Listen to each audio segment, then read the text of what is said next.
And as you guys know, we just had an election. Currently, right now, it's December. We had an election in November, and Trump was recently elected to become the president-elect.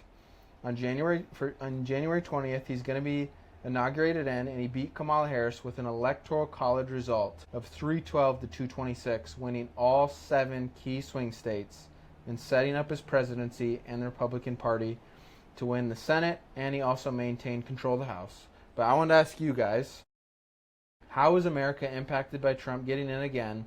Starting with Dad, what do you think? Tons of ways. In a spiritual sense, I think there's a reprieve, a moment of really considering where we're at. So I think in the spiritual sense, it would be that. But also, financially, economically, I think it's going to be the next 4 years. I do agree with what Donald Trump is saying, that it's going to be the golden years financially for business. And we run a couple businesses. So we've noticed what happened in 2024, specifically people just not spending, not investing, not doing what they could, but waiting for the election. So I think 2025 is going to be an amazing, incredible year for business. And I think it's already starting. Like the day after his election, the stock market went through the roof. But I also even think financially, that's fantastic. Economically, a lot of people voted for that. But also social issues like, men and women's sports. I think that was on the ballot too. Just some weird, ideas and weird stuff that the U.S. specifically has been moving along in the last 4 years has just stopped. Well, and honestly, I even feel like, I think I was telling Elijah this, or Mom, like 10 years ago, Democrats were just not so... Progressive. Not progressive, but like the difference between a Republican and a Democrat wasn't that crazy. Like the absolute line between Democrat and Republican now is just so different.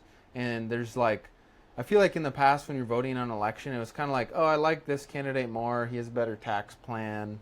Or it's more like... you could have more people in the middle for sure. Yeah, it's more chill. Now it's like you're voting on pretty intense moral issues. And that was one thing that I found interesting about this election. And yes, I think Trump getting in was good. I am a Republican. I know that's bad to say on YouTube, but I don't really care. But Trump getting in, I think, was good.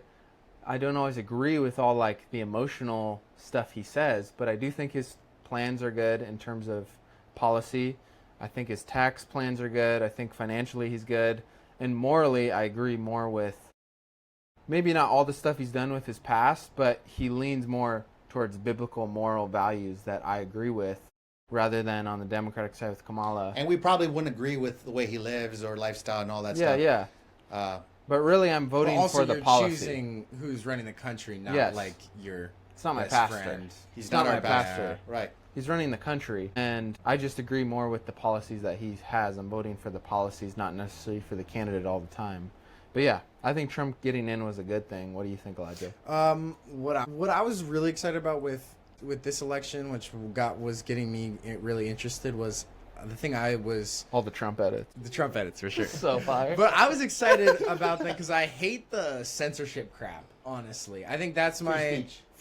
Free speech, really, because I think because every time they would talk about it, I'd hear stuff like censorship. It just doesn't. It's not attached to misinformation and hate speech. And I'm sitting there okay, but according to who? I'm it feels like it's just whoever views it as hate speech. I that just, could be anything. It could be anything. It's if you call if you have a guy who's I don't know, transgender or something, he's a girl. And then his real name was Blake, but now he's friggin' Tiffany. But you call him Blake, it's oh, that's hate speech, dude. You can't say that. And the censorship, it's okay, how is that? I mean, I just find it dumb. I don't know. Yeah, I'm excited. Honestly, I'm really excited. I think he's already president, and he's not even been inaugurated yet on January 20th. So I'm super excited. I already see him as president. He's acting like president. I saw an hour thing where he talked yesterday, and he brought in, I think it was SoftBank, an investor to invest in the U.S. for $100 billion and 100,000 jobs. And he's already acting like a president. And the other two, I have no idea where they're at and who's actually running the country. And that's scary. You got drones flying around and no one's saying nothing. Okay, but something I don't really understand fully is because when I was when I was at the roofing event, they were all talking about how this is going to influence business, and I don't really fully know how it's going to influence. I'm excited from what I've heard because of my company that I'm starting. But how is it actually going to affect like businesses? Yeah, so a lot of investors have not spent the money. So the stock market went through the roof. So that's a small diagnosis of the economy moving forward. But people have been sitting on their wallets. Sitting on their cash. Yeah, sitting on their cash, not investing, not doing. Like, for example, commercial roofs. You know, those business owners they're thinking, man, I better hoard my cash because I don't know what the next 4 years is going to look like. So I'm not going to invest in my roof. I'm not going to invest in marketing. I'm not going to invest in a building or real estate. The interest rates are through the roof. The oil's not doing good. So they're looking at it through scared, limiting beliefs rather than abundance and potential. And now because Donald Trump, you got a leader who is actually with business mindset, they're thinking, I can invest. I can do. I will stretch. He just creates more certainty, honestly. Like, when you have someone who is business-minded, he's already created billions of dollars on his own, he's going to think like that naturally. So when businessmen are like, oh, like, obviously the country's going to do well. We already saw what we did last time. COVID put a little wrench in that. But when it wasn't COVID, like, you already saw the economy was one of the best economies in the last 20, 30 years. So that's why they were saying at the commercial roofing event, like, 2025 is going to be amazing. Because all the people sitting on their cash, they're going to spend. All the business owners who need a roof that have been saving up money and haven't bought a new roof, they're gonna.